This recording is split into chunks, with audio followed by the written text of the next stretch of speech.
Okay, so in this video we're going to be looking at object-oriented design concepts, or sometimes called object-oriented programming concepts. So I've covered a lot of these concepts before in a previous video, but I'm hoping this video will provide some clarification on these concepts. So when we think about object-oriented design, we're really thinking about being able to model some sort of complex or potentially complex, and maybe it's not so complex, system in terms of some objects. And these objects can really describe anything. These objects can also interact with one another.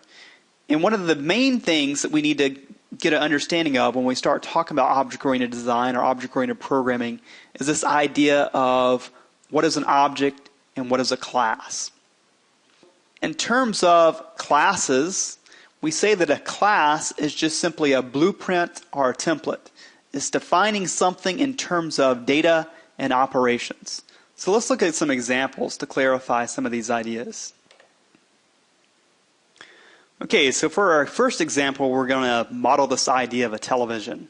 And most everyone's familiar with the idea of a television. A television has a lot of data associated with it, or a lot of state information associated with it. So when we think about a television, we could say, oh, is this television on? Is this television off? What channel is it on?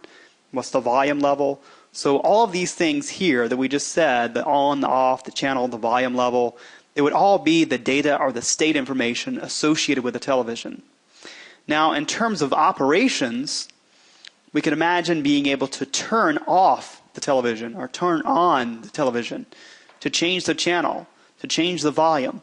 So now we're actually being able to manipulate the state information associated with the television. So this is really what we need to be thinking about when we think about televisions or being able to model a television in terms of a class, is its data and its operations. Let's look at another example. Okay, so a bank account. When we think about a bank account, we once again would want to think about the data and operations.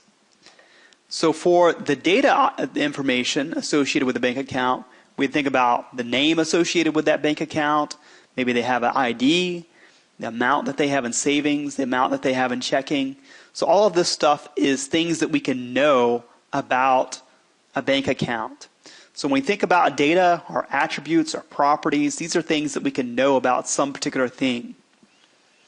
Now in terms of the operations, we can think about having an operation to change the name on the account, maybe to do a deposit operation, and that deposit could occur on savings, it could occur on the checking account. And then we could also think about doing the opposite of that, being able to withdraw money. So certainly we're not being exhaustive in terms of all the various operations or even all the data associated with the bank account. But hopefully this gets you into the idea of thinking about, what do we need to describe in terms of data and operations.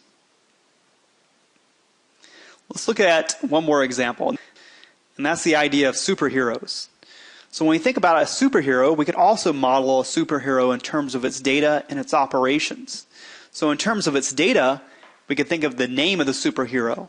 So Batman, Superman, Spider-Man, Hulk, Green Lantern, Iron Man, doesn't matter, whatever the name may be. Alternate identity, so Bruce Wayne, Clark Kent, Bruce Banner, whatever, the alternate identity or secret identity may be. In some cases, their identities aren't so secret. Superpowers that they may have. So can they fly? Do they have human strength? What is their height? What is their weight? Maybe that's something more mundane, like are they hungry or not? So we can have superheroes that get hungry. So all this stuff is things that we could know about a particular superhero or the attributes associated with a superhero.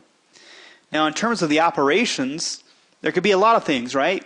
A superhero could fly, maybe could lift some particular object, maybe could eat, maybe could sleep. Again, we've described some more mundane things associated with superheroes.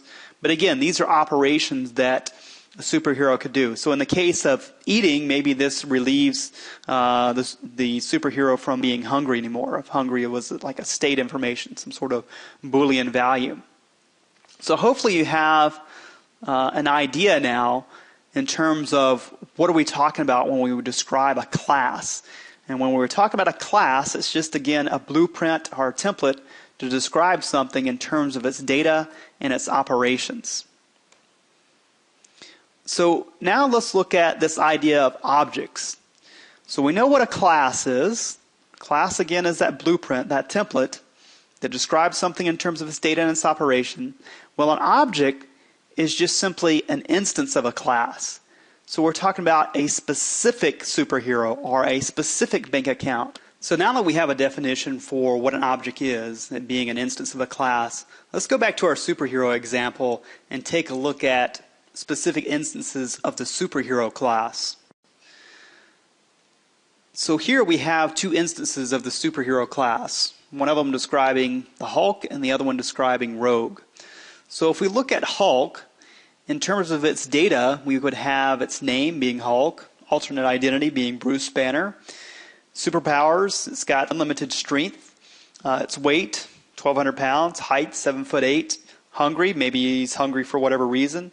So all these things would be associated with a specific instance of the superhero class. And while I don't have any operations being specified here, certainly we can think about the operations of eating, the operations of jumping or leaping or lifting.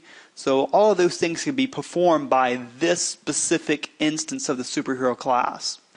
So if we were to look at Rogue, we can see that she still has a name, an alternate identity, superpowers, weight, height, all the information that we had discussed before in terms of each superhero, but it's specific to her. It's specific to this instance of the superhero class. So hopefully this sort of drives home the point of whenever we're talking about an object, it's an instance of a class. Again, when we think about a class, it's just a blueprint or a template. You can almost think of it as a recipe. So a recipe allows you to bake hundreds of pies or make a sandwich or whatever it is that you may be doing. A blueprint would allow you to go in and build a house or multiple houses from that particular blueprint. It's the same idea here. We can go in and instantiate or create multiple superheroes or multiple bank accounts or multiple televisions just from the blueprint or the template or the class that we have. Okay, so now that we have a good grasp, hopefully, of what an object is and what a class is, I want to look at some specific terms that you'll often see when you're dealing with object-oriented programming in terms of defining a class. The first term that we're going to look at is this idea of instance variables. So we've seen instance variables. We just called them data or attributes or state information that is specific to an instance. So if we go back to our superhero example, whenever we were listing out the name, the alternate identity, superpower, height, weight, hungry, all those things there were instance variables. And we also saw this idea of instance methods. So these are operations or behaviors that are specific to an instance of a class or an object. So again, if we go back to our superhero example, fly, lift, eat, sleep, all these things are operations that would be specific to a particular superhero. So we're not saying that other superheroes cannot fly or lift or eat stuff, but we would say in writing a program that we would want Superman to fly, or we would want the Hulk to lift something, or Batman to lift something, or Iron Man to sleep, or whatever it may be. So we would have to be referring to a specific instance of the class to perform some specific operation. So class variables, we didn't see any specific examples dealing with class variables, but these are just data and attributes or state information that's not specific to any particular instance. One class variable that's quite common whenever we're talking about the creation of classes is a variable that keeps track of how many objects we have of a certain type. So how many superheroes do we have? How many bank accounts do we have? How many televisions do we have? So this is information or this is data that's not specific to any particular instance of that class. Class methods, same concept as class variables, except now we're applying it to operations. So these are operations that aren't specific to any particular instance. So there may be an operation in a bank account to be able to change the interest rate. So maybe all the bank accounts associated with a particular bank have a particular interest rate for a 6-month CD. So we could perform some operation to maybe update that, either increase the interest rate or decrease the interest rate. That would be occurring through a class method because it would apply to everyone that was at that particular bank. And then finally, the idea of a constructor or constructors. So these are just special methods that instantiate or create and initialize an object. Whenever we go and do a specific example using all these ideas, we'll see this idea of a constructor.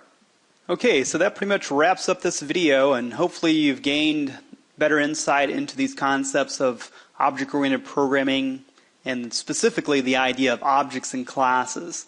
And in my next video, I'm going to be going in, writing a particular class definition. We'll be making use of instance variables, instance methods, class variables, class methods, and also constructors. And we'll use our superhero example for that one.